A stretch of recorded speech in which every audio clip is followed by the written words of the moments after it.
আসসালামু আলাইকুম। আজকে আপনাদের সাথে মালাই জর্দার পারফেক্ট রেসিপিটি শেয়ার করব। সামনেই ঈদ। ঈদের ডেজার্ট টেবিলে এই মালাই জর্দা আইটেমটি রাখতে পারেন। সবাই খুব পছন্দ করবে। একবার তৈরি করে দেখতে পারেন, আশা করি নিরাশ হবেন না। আর এই জর্দার একটি রেসিপি আমার চ্যানেলে আছে, চাইলে আমার চ্যানেলে ঘুরে আসতে পারেন। তাহলে আর কথা না, মূল রেসিপিতে চলে যাই।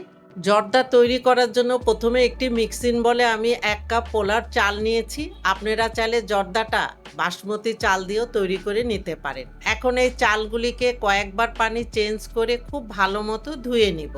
চাল ভালো মতো ধুয়ে নেওয়ার পরে চালের মধ্যে পর্যাপ্ত পরিমাণে পানি দিয়ে ঢাকনা দিয়ে আমি 15 মিনিটের জন্য রেখে দিব। আর এদিকে চালগুলি সেদ্ধ করার জন্য চুলায় আগের থেকে একটি প্যানে বেশ কিছুটা পানি দিয়ে আমি ফুটিয়ে নিয়েছি। এখন এই ফুটন্ত পানিতে দিয়ে দিব 3টি সবুজ এলাচ এবং ফুড কালার দিয়ে পানির সাথে খুব ভালো মতো নেড়ে মিশিয়ে নিতে হবে। পানির সাথে কালারটা মেশানো হয়ে গেলে আগের থেকে ধুয়ে পানি ঝরানো চালগুলি দিয়ে সাথে সাথে নেড়ে দিতে হবে, কারণ গরম পানিতে চাল দিলে দলা পেকে থাকে।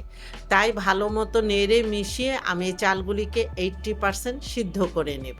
চাল 80% সিদ্ধ হয়ে গিয়েছে। চাল যে 80% সিদ্ধ হয়েছে বোঝার উপায়, হাতে একটি রাইস নিয়ে এইভাবে একটু চাপ দিবেন, গলে যাবে, কিন্তু মাঝখানে একটু শক্ত মতো থাকবে, তখনই বুঝতে হবে আপনার চাল 80% সিদ্ধ হয়ে গিয়েছে। এখন এই রাইসগুলিকে আমি একটি স্ট্রেনারে পানি ঝরানোর জন্য রেখে দিয়ে পরের প্রসেসে চলে যাব। এবার চুলায় আরেকটি প্যান বসিয়ে দিয়ে 1/4 কাপ ঘি দিয়ে একটু গরম করে নিব, চুলার হিট একদম লোতে রেখে। এখন এই ঘির মধ্যে দিয়ে দিব দারচিনি স্টিক 2টি, দিয়ে দিচ্ছি সবুজ এলাচ 5টি দিয়ে একটু গরম করে নিয়ে এখানে দিয়ে দিব চিনি 1 কাপ, দিয়ে দিচ্ছি ফ্রেশ অরেঞ্জ জুস 3/4 কাপ। আপনারা চাইলে এখানে মাল্টার জুসটাও ব্যবহার করতে পারেন, আর যদি চান মাল্টা বা অরেঞ্জ কোনোটাই ব্যবহার করবেন না, সেক্ষেত্রে পানীয় ব্যবহার করতে পারেন। আবার চাইলে অর্ধেকটা জুস ও অর্ধেকটা পানীয় ব্যবহার করতে পারেন। এখন সব কিছু একটু ভালো মতো মিশিয়ে শিরাটা ফুটে ওঠা পর্যন্ত অপেক্ষা করব। শিরাটা ফুটে উঠলে আগের থেকে সেদ্ধ করে রাখা রাইসগুলি দিয়ে শিরার সাথে খুব ভালো মতো মিশিয়ে দিতে হবে। ভালো মতো মেশানো হয়ে গেলে এখন ঢাকনা দিয়ে চুলার হিট মিডিয়াম লোতে রেখে আমি 10 থেকে 12 মিনিটের মতো অপেক্ষা করব।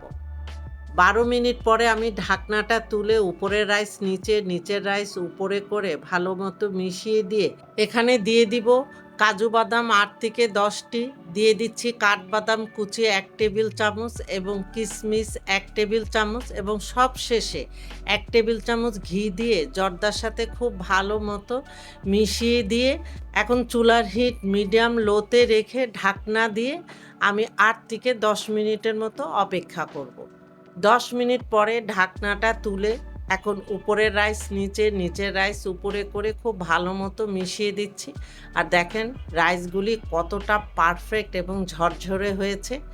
এখন রাইসের মধ্যে যে দারচিনি এবং এলাচ আছে এগুলি সব তুলে ফেলে দিয়ে এখন এই জর্দা আমি একটি পাত্রে ঢেলে ঠান্ডা করে নিয়ে আমি মালাই তৈরি করার প্রসেসে চলে যাচ্ছি।